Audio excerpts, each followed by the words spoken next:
Sejam muito bem-vindas, seja muito bem-vindo ao nosso podcast Por Trás do Impacto. Esse é um podcast criado pela Água Social com o objetivo de trazer as histórias, quem são as pessoas, as estratégias, o planejamento de quem está por trás do impacto dos grandes institutos, fundações, áreas de responsabilidade social e sustentabilidade do Brasil. E hoje aí nós vamos ter um episódio muito bacana, muito especial, né, Fabi? É isso aí, Alexandre. Tudo bem? Oi, pessoal. Eu sou a Fabiola Mello, sou do time de comunicação e conteúdo da Água e também vou participar dessas conversas tão ricas que a gente vai ter por aqui.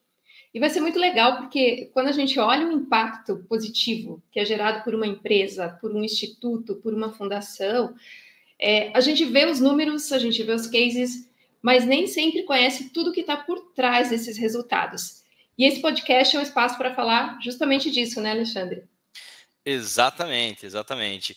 Então, antes de chamar as nossas convidadas, buscando tornar esse podcast acessível, quero aqui fazer a minha autodescrição. Então, eu sou Alexandre Amorim, sou um dos fundadores aqui da Água. Eu estou vestindo uma camisa social cinza, tenho cabelo escuro, curto, estou com um fone de ouvido com o microfone à frente e atrás de mim aqui nós temos um mapa do Brasil com alguns pins onde estão localizados alguns dos empreendedores que a Água já acelerou.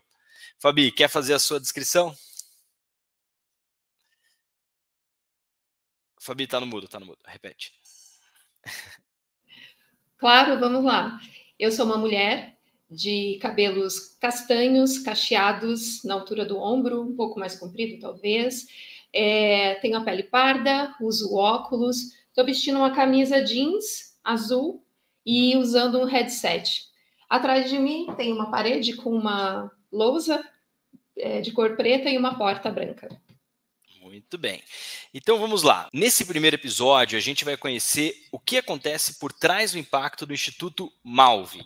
Hoje o setor têxtil movimenta perto de 200 bilhões na economia brasileira e dentro desse grande universo está o Instituto Malve, que é uma das principais empresas de moda do Brasil e que cresce muito todos os anos por vários anos consecutivos e tem liderado o índice de transparência da moda Brasil. E esse resultado significa um reconhecimento em indicadores e políticas e práticas de impacto socioambientais ao longo de toda a cadeia de valor da Malve. Nesse contexto, temos o Guilherme Veig, que é o presidente do conselho de administração do grupo e uma pessoa que publicamente levanta várias bandeiras de sustentabilidade, impacto social e ESG. E hoje nós temos o prazer, a honra de falar com o time do Instituto Malve, aqui representados pela Diana, que é presidente do Instituto Malve, e pela Thaísa, que é diretora do Instituto Malve. Então, Thaísa, Diana, sejam muito bem-vindas ao nosso podcast Por Trás do Impacto. Se quiserem se apresentar e puderem fazer a sua autodescrição. Bom dia, pessoal. Primeiramente, queria agradecer imensamente o convite, Alexandre, Fabiola, e é um prazer estar com vocês. É um prazer conversar um pouco, né, sobre a nossa atuação e sobre o impacto. Eu acho que trocar experiências no terceiro setor é uma das maneiras que a gente está sempre crescendo, vendo outras experiências, aprendendo uns com os outros, né, porque a gente costuma dizer sempre que no terceiro setor não existe concorrência, existe cooperação. Então, a gente poder vir aqui falar um pouquinho sobre o que a gente faz e depois ouvir também as outras edições desse podcast, conhecer as outras experiências, vai ser muito bacana para a gente, né? Fazendo aqui a minha autodescrição, sou Diana, sou uma mulher branca, cabelos curtos, uso óculos, estou usando um fone de ouvido, uma blusinha de lã, que aqui está um pouquinho frio onde eu estou, e, enfim, o fundo de tela está desfocado para ninguém ver a bagunça do escritório, né? Então, essa sou eu. Thaísa, quer se apresentar aí, conversar um pouquinho? Olá, pessoal, olá a todos e a todas, um prazer enorme estar aqui. Agradecer novamente o convite, né, da Água para a gente poder compartilhar um pouquinho sobre o que o Instituto faz, as nossas ações, um pouquinho das nossas visões e sonhos, né, também para o futuro. Acho que quando a gente está falando em impacto, a gente está falando em sonhar. Nada mais bonito do que a gente poder sonhar juntos, do que a gente poder viver esses sonhos, do que a gente poder construir ainda mais pontes para esse futuro que a gente tanto deseja daqui para frente. Então, falando um pouquinho Da minha descrição, eu sou uma mulher branca, tenho cabelo castanho, olhos verdes, estou com uma blusa preta com alguns detalhes floridos, estou usando um óculos, também estou usando um fone de ouvido branco, e ao meu fundo está uma parede branca também, sem mostrar muito do contexto da bagunça, né? Mas a gente deixa aqui ele um pouquinho desfocado. Um prazer enorme estar aqui com vocês. Muito bom, Diana, Thaísa. Primeiro, mais uma vez, obrigado por estarmos juntos, obrigado por aceitarem esse convite. A gente fica muito feliz em poder ouvir, conhecer e compartilhar sobre a atuação de vocês frente ao Instituto Malve. E, Diana, vou começar endereçando a primeira pergunta para você. Quando a gente fala do por trás do impacto, né, o que está por trás do impacto, acho que uma ótima maneira da gente começar é conhecer a história. Como é que começou o Instituto Malve? Quando ele começou? Como é que ele foi criado? Conta um pouquinho dessa história para nós, por favor.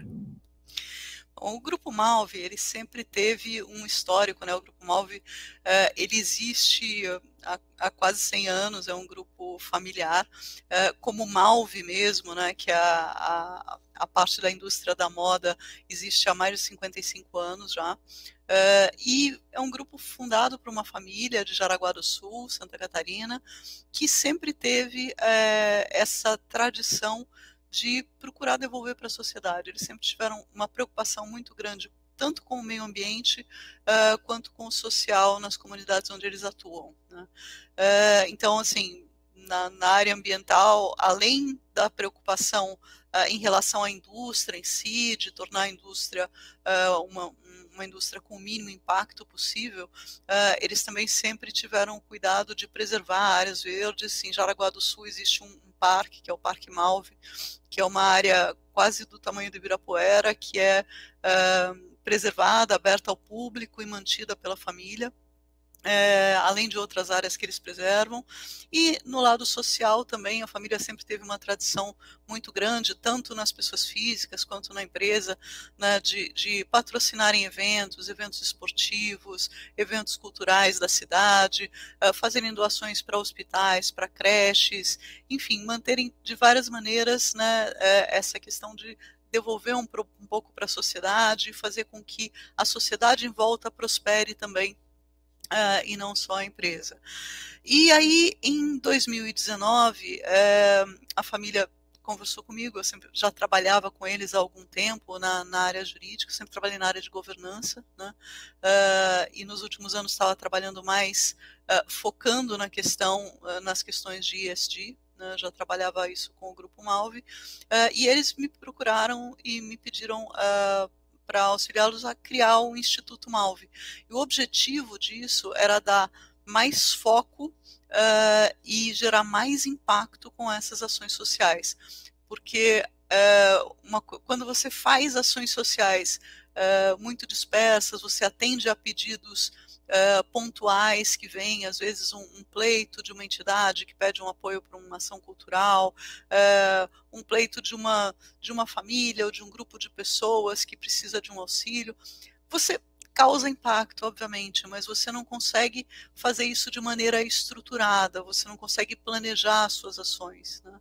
Então, o objetivo do Instituto é esse, a gente já vem de um grupo que tem uma tradição muito grande de preocupação com o social e o ambiental, mas a gente tem essa missão de traduzir essas ações em impacto social duradouro. E aí, quando a gente criou o Instituto Malve, eu tive a felicidade de ser convidada para tocar esse projeto também, então eu estou até hoje, desde a criação, como presidente do Instituto, e a gente sentou, conversou quais as áreas em que a gente deveria atuar, né, e foram definidas 2 áreas prioritárias, que são o meio ambiente e a infância. E a gente vem, a partir de então, né, desenvolvendo programas e projetos dentro dessas 2 áreas prioritárias.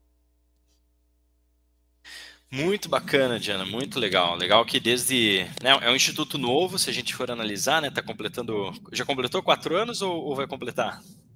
Completa agora dia 15. Olha só, dia 15 de outubro de 2023. Então, parabéns para vocês. Que legal, que bacana. Parabéns pela trajetória, Diana. Que legal. E quando a gente olha isso, assim, o Instituto já nasceu com dois focos muito interessantes, né? Então, delimitados, vamos dizer assim, né? Acho que objetivados. Mas ao longo desses 4 anos, teve mudança de rota, teve mudança de estratégia, teve redirecionamentos? Como que tem sido essa trajetória depois da definição desses focos? A gente, na realidade, a gente começou, nós fomos criados no finalzinho de 2019. E a gente tinha, né, começado todo um planejamento das ações que a gente poderia fazer, e aí em março de 2020 veio a pandemia. Então a pandemia foi uma grande mudança de rota, né, algo que a gente teve que parar e repensar, né. O ano de 2020 a gente acabou focando muito em ações emergenciais, né, e algumas coisas que aconteceram ao longo desse ano e dessas ações que a gente fez acabaram levando sim a um impacto no restante do nosso planejamento, né. Eu acho que uma primeira coisa foi que nós iniciamos algumas ações emergenciais, quer dizer, o grupo fez muitas doações de máscaras e jalecos produzidas pela indústria, fizemos doações para hospitais, acabamos tendo contato com muitas entidades nesse período que atuavam junto a crianças e junto a famílias também. E uma das coisas que a gente começou foi existir uma comunidade muito próxima da nossa unidade Fabril em Pacajus, que fica no Ceará, próximo a Fortaleza, que eram quase 60 famílias que viviam em torno de um lixão muito próximo da nossa fábrica. E o gerente da nossa fábrica nos chamou a atenção para isso, falou, olha, tem uma comunidade aqui próxima de nós que está numa situação muito complexa, né? Já é uma situação complexa, com a pandemia ficou pior ainda. Inclusive porque havia muitas crianças ali que estavam fora da escola e estavam ficando com os pais ali naquela situação. E nós começamos uma atuação com essas famílias, inicialmente doando cestas básicas durante a pandemia, mas nós fizemos um levantamento socioeconômico dessas famílias para entender o que a gente poderia fazer a mais, gerar mais impacto, né? Talvez mudar um pouco a realidade daquelas famílias, e surgiu uma ideia de criar uma formação em corte, costura e artesanato com a reutilização de resíduos da indústria têxtil. Então, nós já tínhamos um pouco essa ideia, em função da área ambiental do Instituto, de trabalhar a questão de uso e reuso de materiais, a questão de descarte, que é uma questão muito próxima da indústria têxtil, ali é uma das dores da indústria têxtil em geral, né? A Malve, obviamente, ela já tinha todo um programa, né, de destinação de resíduos de corte, ela obviamente não descarta isso em nenhum lixão nunca, mas a gente pensou em utilizar essa questão para criar um programa para incentivar a reutilização de resíduos de corte e, ao mesmo tempo, fazer a capacitação de mulheres, de mães de família, e aí a gente não só atende o nosso lado ambiental, mas atende também o lado social. Então, esse foi um dos primeiros grandes impactos da pandemia aí, né? Ela acabou gestando um programa que hoje é um dos nossos principais programas. E acho que um outro impacto também é que, infelizmente, né, a pandemia e os efeitos econômicos dela acabaram fazendo com que muitas famílias se vissem numa situação econômica muito complicada e o Brasil voltasse a ter um grande contingente da população com uma grave insegurança alimentar. Então, o problema da fome, da desnutrição, voltou a ser um problema mais premente. E aí, no nosso lado da infância, a gente acabou, em função desses efeitos da pandemia, em 2022, definindo a desnutrição e a má nutrição infantil como uma das nossas causas foco na questão da infância. Então, daí surgiu também o programa Nutrir, né, que a gente está desenvolvendo a partir de 2022. Então, são coisas que a gente foi evoluindo em função de de eventos que aconteceram, da situação tanto sanitária quanto econômica do país, em função da pandemia Covid, e que, né, gestaram o instituto que existe hoje. É muito interessante, Diana, essa trajetória e todas essas adaptações que são necessárias, né, de acordo com as circunstâncias. Mas, aproveitando esse gancho que você falou de algumas iniciativas, eu queria perguntar para a Thaisa a respeito dos projetos especificamente, né, que o Instituto desenvolve hoje. Como a Diana falou, vocês têm um foco de atuação em meio ambiente e na infância. Inclusive, a gente pesquisou alguns números aqui, que já são mais de 800 famílias beneficiadas pelos projetos, mais de 25 mil crianças alcançadas, e é um impacto muito grande, muito legal em poucos anos de atuação. Então, parabéns para o Instituto por esse trabalho. Mas eu queria que você contasse para a gente, Thaisa, hoje, quais são os projetos que vocês têm em andamento em cada uma dessas causas? Super obrigada pela pergunta, Fabi. E acho que a Diana já começou a trazer um pouquinho, né, do que são esses nossos pilares, o que são esses nossos projetos. Então, acho que a gente pode falar, eu trabalho muito, né, em pilares, e dentro desses pilares, os programas que a gente acaba atuando. Então, a gente tem tanto o nosso pilar da infância, e aí dentro do pilar da infância a gente acaba tendo 2 grandes projetos, né, que se complementam. Então, um é o Acelera, e o Acelera, ele é o nosso projeto focado especificamente para ações de organizações da sociedade civil, com um foco específico em trabalhar a estrutura institucional dessas organizações. Então, são realizados cursos e mentorias, né, em acompanhamento com essas organizações ao longo do projeto total de 1 ano, e dentro desse acompanhamento que ele é realizado, são oferecidas temáticas como teoria da mudança, transparência, captação de recursos, leis de incentivos, e quais são as principais estruturas que a organização pode utilizar no seu dia a dia para realmente potencializar o seu impacto, potencializar o trabalho que é realizado na ponta e poderem oferecer cada vez mais esse apoio como rede de apoio direta à infância. Então, esse é um dos nossos principais projetos quando a gente está trabalhando da infância. Além desse projeto, a gente também tem um outro projeto chamado Nutrir, que a Diana já começou a contar um pouquinho, né, que é o nosso trabalho focado tanto para o combate à má alimentação quanto para a desnutrição.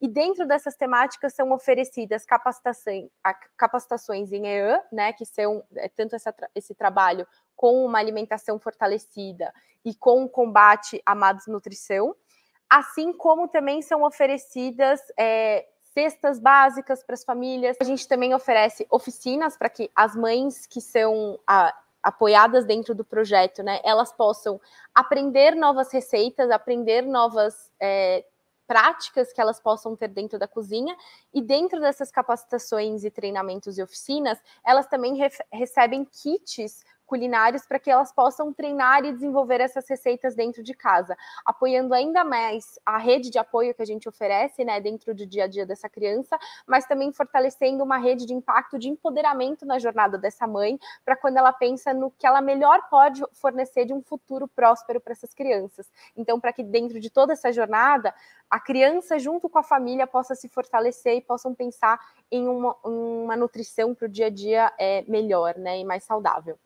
Para além desse programa, a gente tem à nossa frente, né, e o nosso pilar de meio ambiente, no qual a gente trabalha 2 principais projetos.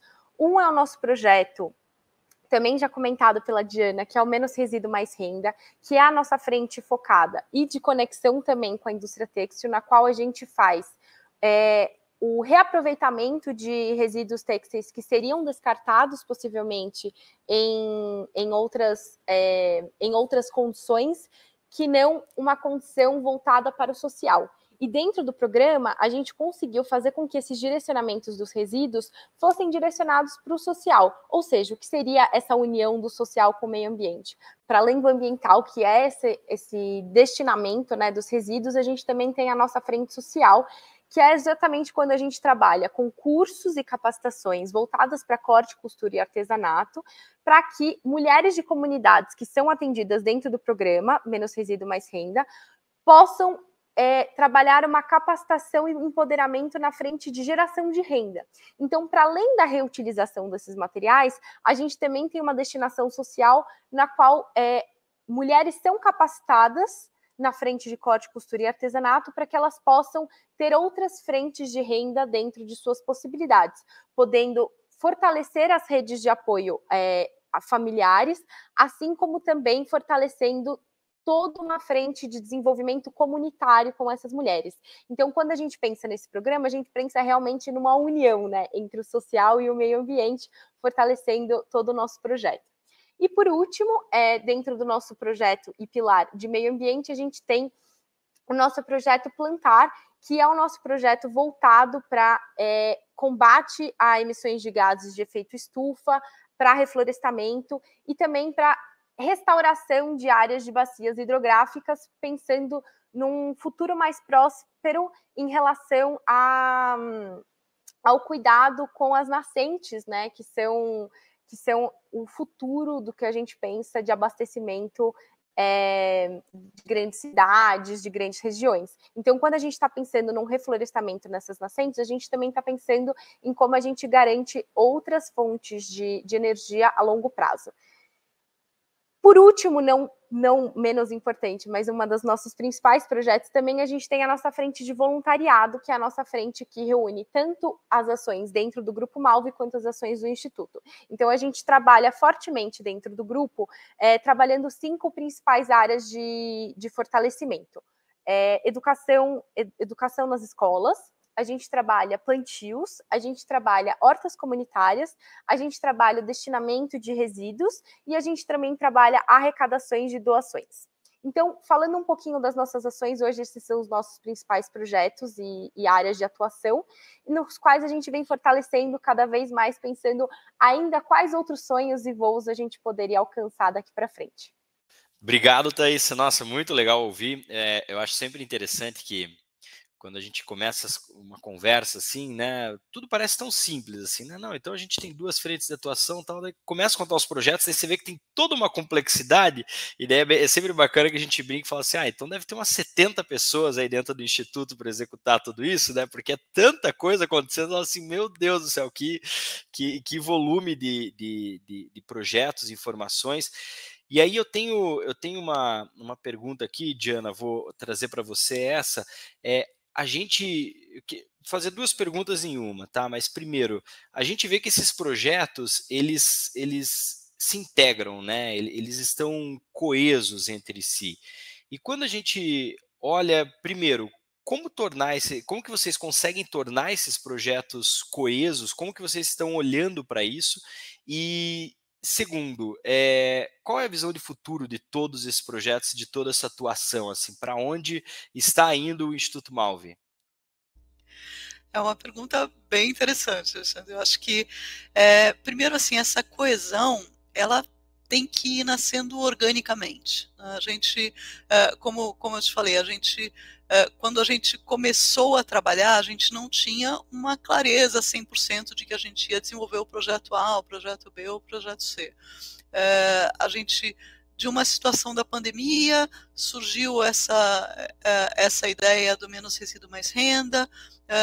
Por outro lado, nós começamos a trabalhar o Acelera justamente para começar a formar uma parceria com entidades do terceiro setor que trabalhavam com a infância. Aí a gente começou a perceber que a gente poderia trabalhar o menos resíduo mais renda justamente em parceria com essas entidades, porque aí a gente atinge as mães das crianças que são atendidas por essas entidades, e a gente vai assim fazendo conexões dia a dia.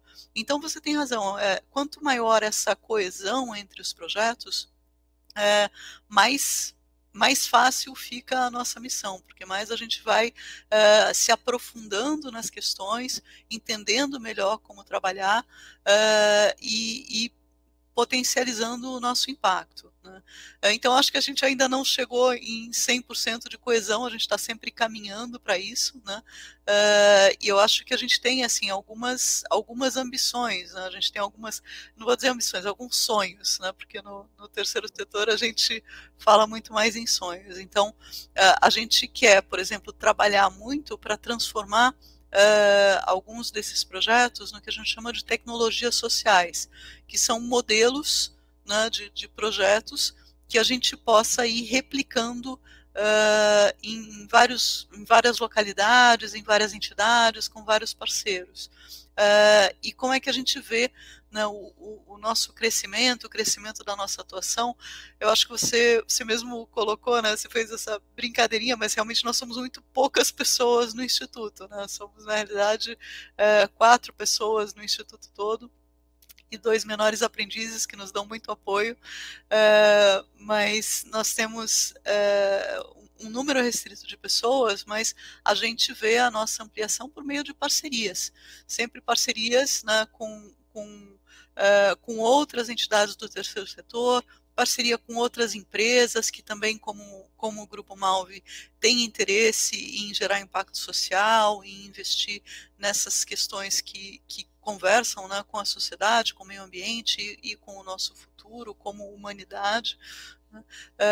Investir em parceiros como a Água, que também trabalha aí paralelamente, né, também trabalha nessas questões que são muito caras para nós, de formação, de capacitação.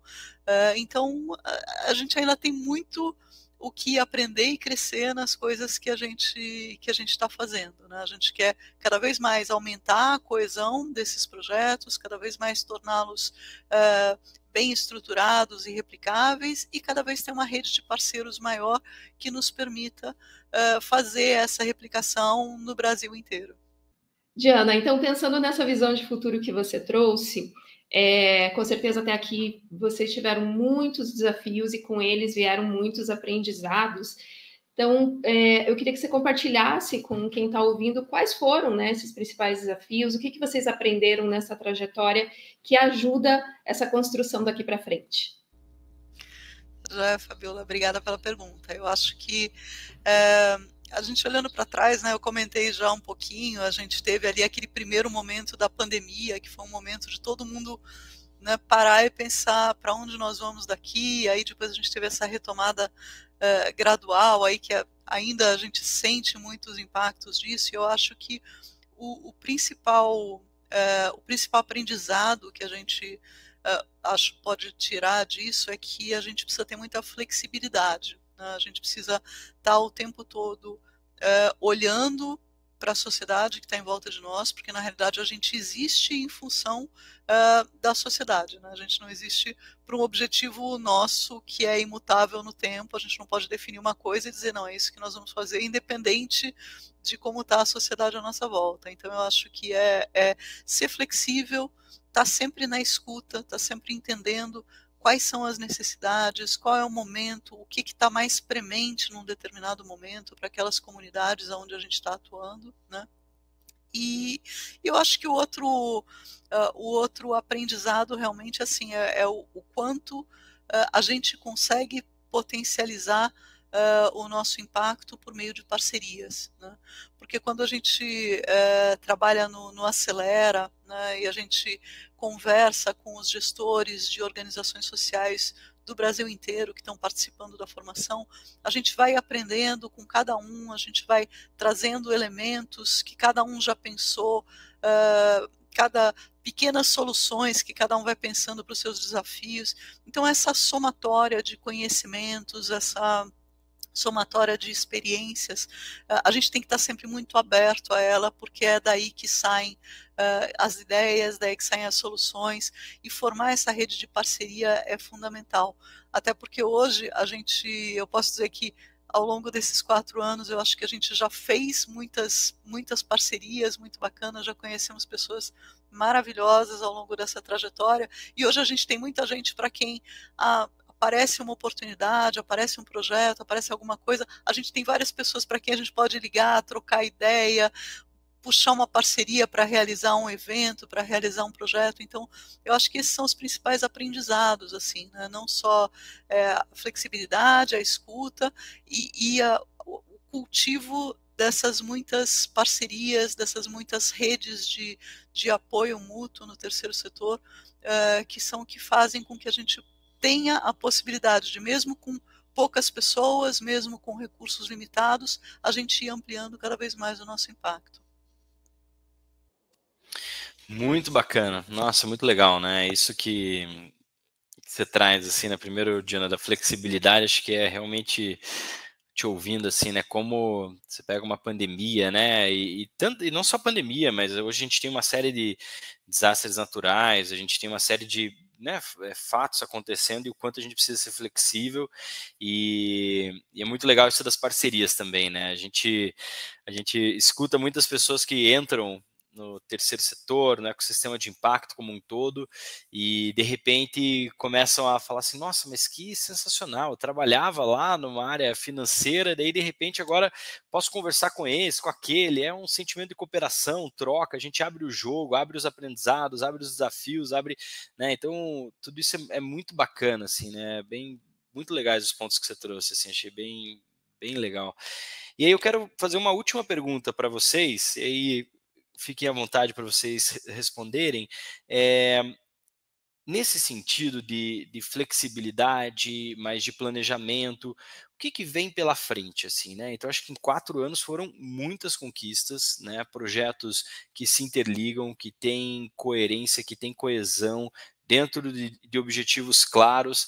E nesse sentido, o que vem aí de curto, médio, longo prazo, assim? Então, o que beirando 2024 vem pela frente, pensando um pouquinho mais para frente, o que vem depois, quais são os objetivos aí do Instituto Malvi? Eu acho que um pouco já toquei neles, né, de certa maneira, em outras, ao longo da conversa, mas eu acho que a gente quer cada vez mais aprofundar o nosso impacto. Então, eu acho que trabalhar com mais profundidade ainda os programas que a gente já tem, né? Pensar aí em novos programas, talvez na área ambiental, mas sempre olhando com essa visão de desenvolvimento de parcerias, né, de criação de uma rede de entidades conectadas, de fortalecimento do terceiro setor, né, e trabalhar sempre com a ideia de desenvolver projetos que possam ser replicáveis, porque é óbvio que quando a gente fala do social, quando a gente fala do ambiental, cada comunidade, cada localidade tem algumas especificidades, né? Coisas que a gente também tem que, como eu falei, ter aquela escuta ativa, entender quais são as necessidades de cada grupo. Mas quanto mais a gente consegue criar modelos, né, criar tecnologias sociais que possam ser replicadas, mais fácil é a gente trazer esses projetos para potenciais parceiros, para potenciais patrocinadores e fazer com que essas ideias, né, como o menos resíduo mais renda, que é algo tão simples, né, você trabalhar a questão dos resíduos e dar uma destinação social para eles, empoderar mulheres para que elas possam gerar renda e trabalhando de uma forma, seja no mercado de trabalho, seja de maneira autônoma, você trabalhar a questão de educação alimentar e nutricional de maneira que tanto as crianças, quanto as famílias, quanto a rede de apoio dessas crianças entendam o papel fundamental que a nutrição tem no desenvolvimento saudável das crianças. Então a gente ainda está procurando todos os caminhos, eu acho que se tem uma certeza que a gente tem é que a gente ainda não tem todas as respostas, né, em tudo que a gente está fazendo, muito pelo contrário, somos aprendizes sempre. Então eu acho que os nossos desafios são esses, é a gente se manter aprendendo o tempo todo e tentando criar novas parcerias, novas formas de trabalho e novas tecnologias sociais que a gente possa replicar.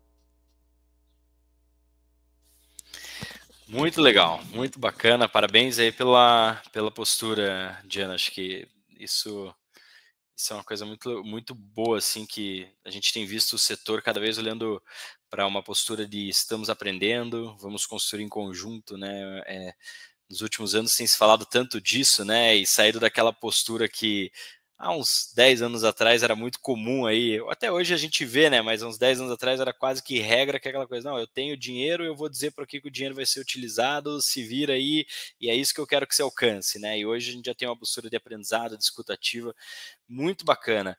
Bom, estamos chegando ao fim desse nosso episódio do Por Trás do Impacto.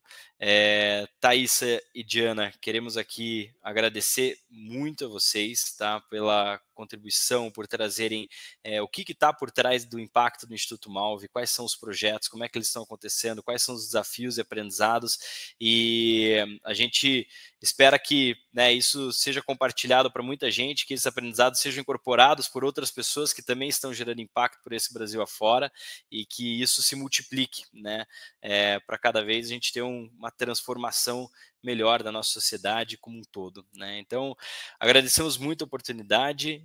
Fabíola, Diana, Thaís, fiquem à vontade para trazer alguma consideração final. Se eu puder só finalizar com uma frase que a Diana compartilhou hoje com a gente, né? A gente estava aqui debatendo um pouquinho sobre os legados, sobre os sonhos que a gente gostaria de deixar, e eu acho que uma troca que a gente teve hoje, que foi muito especial, eu acho que é sobre o principal objetivo de criar conexões, né? De criar trocas e fortalecer relacionamentos. Então, quando a gente fala de conexões, o que são essas conexões? Para além dessas redes de apoio, para além de todas essas conexões entre os projetos, entre as ideias que estão sendo criadas, também uma conexão entre pessoas, né? Pessoas que estão trabalhando juntas, sonhando juntas e vivenciando juntas um futuro que elas acreditam muito mais próspero e muito mais positivo para todos e todas. Então, se a gente puder construir isso todos os dias em cima de relações fortalecidas, é o que a gente mais busca.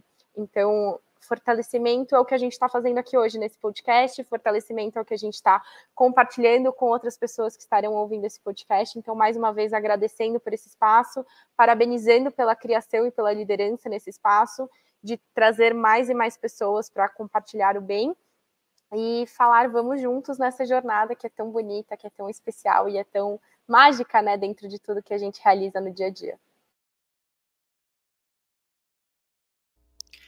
É isso aí, só complementando, né, agradecer a vocês aí a oportunidade, em nome do Instituto Malve, do Grupo Malve, da gente poder compartilhar isso um pouco, chamar todo mundo que está ouvindo para o podcast, vamos trabalhar em conjunto, né, estamos sempre à disposição. O Instituto Malve gosta muito de ouvir ideias, de conhecer novos parceiros, de pensar em novos projetos. Então, quem quiser dar uma olhada lá, a gente também tem total transparência de tudo que a gente faz, né, no nosso site, que é institutomalve.org.br, estamos nas redes sociais, então quem quiser nos acompanhar, conhecer o que a gente faz, a gente está sempre publicando, divulgando tudo, estamos sempre abertos a compartilhar experiências com todo mundo, né? Então, a gente fez muito benchmarking com muitos institutos e muitas fundações quando a gente foi criar o Instituto.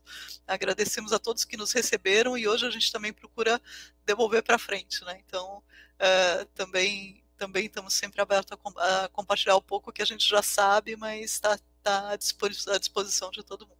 Então, obrigada aí pelo convite, obrigada pela abertura e pelo espaço. E eu só queria reforçar o agradecimento pela disponibilidade, pelo tempo de vocês, por vocês compartilharem essa experiência tão bacana aqui com a gente, e convidar quem está ouvindo também para acompanhar os próximos episódios, que vão sair aqui no Spotify e no nosso canal do YouTube. Então, vocês podem se inscrever nos nossos canais, que vem mais coisas por aí. Muito obrigado, gente, e até uma próxima. Tchau, tchau, Diana. Tchau, Thaís. Obrigado. Tchau, tchau, pessoal. Obrigada. Tchau, gente. Obrigada.